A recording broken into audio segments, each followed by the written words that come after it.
खाना जब ठीक से हजम नहीं हो पाता तो इसे बदहजमी कहा जाता है। अगर बदहजमी का ठीक तरह से इलाज ना किया जाए तो ये अपने साथ कई दूसरी बीमारियां ले आती है, जिनमें न्यूट्रिशन की कमी, जिस्म में खून का ना पैदा होना, दिमागी कमजोरी, असाबी कमजोरी, सुस्ती और थकावट का छाए रहना और दिल का कमजोर होते चला जाना शामिल है। मरीज कमजोर से कमजोर होता चला जाता है, लेकिन साथ में मरीज के पेट पर चर्बी भी जमा होना शुरू हो जाती है। इस वीडियो में बदहजमी के खात्मे के लिए 2 आसान लेकिन ताकतवर तरीन नुस्खे आपके साथ शेयर करने जा रहे हैं, जिनके पहली बार के इस्तेमाल में ही आपको रिजल्ट देखने को मिलेंगे। और इस वीडियो में आपको बदहजमी की पहचान करने का तरीका भी बताएंगे, क्योंकि बदहजमी 2 तरह की होती है। एक तरह की बदहजमी में तो आपको सिम्टम्स नजर आ जाते हैं और आपको पता चल जाता है कि आपका खाना ठीक तरह से हजम नहीं हो पा रहा, लेकिन दूसरे किस्म की बदहजमी ऐसी होती है जिसमें किसी किस्म का कोई सिम्टम नजर नहीं आता। ये बदहजमी बहुत ज्यादा खतरनाक होती है और अंदर ही अंदर से आपको खोखला करती चली जाती है, इसलिए वीडियो को आखिर तक जरूर देखिएगा।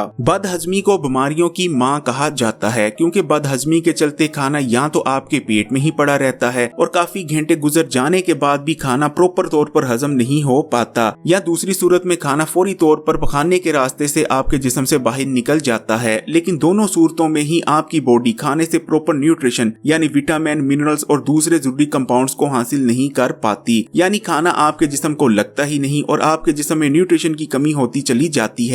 अगर बदहजमी की वजह से खाना फौरी तौर पर बिना हजम हुए पकाने के रास्ते से आपके जिस्म से बाहर निकल जाता है तो ऐसी सूरत में आपका वजन घटने लगता है और आप पर दुबलापन छाने लगता है। लेकिन अगर बदहजमी की वजह से खाना घंटों तक आपके जिस्म में ही बिना हजम हुए पड़ा रहता है तो ऐसी सूरत में आपके जिस्म में फालतू चर्बी जमा होने लगती है, खासकर आपके पेट पर। बदहजमी के खात्मे के लिए पहली आसान लेकिन बेहद ताकतवर रेमेडी जो आपको सिखाने जा रहे हैं, इसको तैयार करने के लिए आपको थोड़ी मिकदार में पुदीने की जरूरत पड़ेगी, थोड़ी मिकदार में ही आपको धनिया चाहिए होगा, 1 खाने का चम्मच आपको नींबू के रस की जरूरत पड़ेगी, आधे खाने का चम्मच आपको अदरक के रस की जरूरत पड़ेगी, 4 अदद आपने काली मिर्चें ले लेनी है और आधा चम्मच आपको जीरे की जरूरत पड़ेगी। इन तमाम चीजों को आपने ब्लेंडर में डाल देना है और अच्छी तरह मिक्स कर एक चटनी तैयार कर लेनी है। आपकी रेमेडी तैयार है। इस चटनी को आपने खाने के बाद इस्तेमाल कर लेना है। इंशाल्लाह पहली बार के ही इस्तेमाल से आपको बेहतरीन नतीजे देखने को मिलते हैं। बदहजमी के खात्मे की दूसरी रेमेडी तैयार करने के लिए आपको 1 खाने के चम्मच प्याज के रस की जरूरत पड़ेगी और 1 खाने के चम्मच ही आपको नींबू के रस की जरूरत पड़ेगी। लेकिन आपने प्याज का और नींबू का दोनों का रस आपने फ्रेश निकाला हुआ ही लेने हैं। दोनों रसों को आपने मिक्स कर लेना है। आपकी रेमेडी तैयार है। इस रेमेडी का इस्तेमाल आपने खाने के फौरन बाद कर लेना है। इंशाल्लाह इस रेमेडी को इस्तेमाल करने से कभी भी आपको बदहजमी नहीं होती और अगर आपको बदहजमी थी तो कुछ ही दिनों में उसका मुकम्मल तौर पर खात्मा हो जाएगा।